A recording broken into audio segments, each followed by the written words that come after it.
ഫോർഡും ഫെരാരിയും തമ്മിലുള്ള പ്രതികാരത്തിന്റെ കഥ എല്ലാവർക്കും അറിയാം. എന്നാൽ ഫോർഡിന് ഫെരാരിയോടുള്ള പ്രതികാരം വീട്ടാനുള്ള വഴി കാണിച്ചു കൊടുത്തിട്ടുള്ള കഥ എത്ര പേർക്കറിയാം?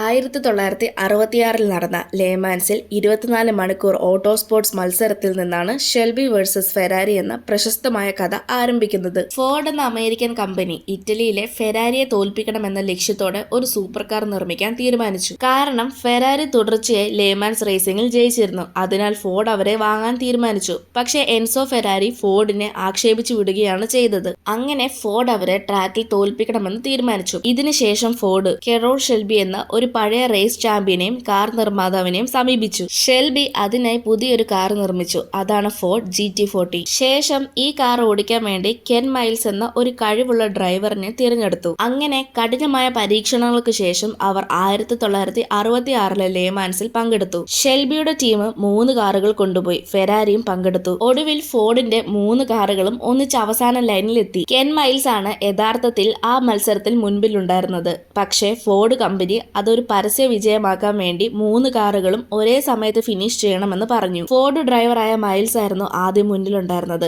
എന്നാൽ ഈ ഒരു കാരണത്താൽ അയാൾ പിന്നിലാവുകയും മറ്റൊരു ഫോർഡ് ഡ്രൈവറായ ബ്രൂസ് മക്ലാരനാണ് ജയിച്ചത്. ഈ കഥയാണ് 2019 ഹോളിവുഡ് സിനിമയായ ഫോർഡ് വേഴ്സസ് ഫെരാരി ആസ്പദമാക്കിയെടുത്തത്. നിങ്ങൾക്ക് ഫോർഡ് കാറുകളിലെ ഏറ്റവും ഇഷ്ടമുള്ള കാർ ഏതാണെന്ന് കമന്റ് ചെയ്യും. ഇതുപോലെയുള്ള കൂടുതൽ വീഡിയോസ് കാണാനായി ചാനൽ സബ്സ്ക്രൈബ് ചെയ്യാനും ഇൻസ്റ്റാഗ്രാമിൽ ഫോളോ ചെയ്യാനും മറക്കല്ല്.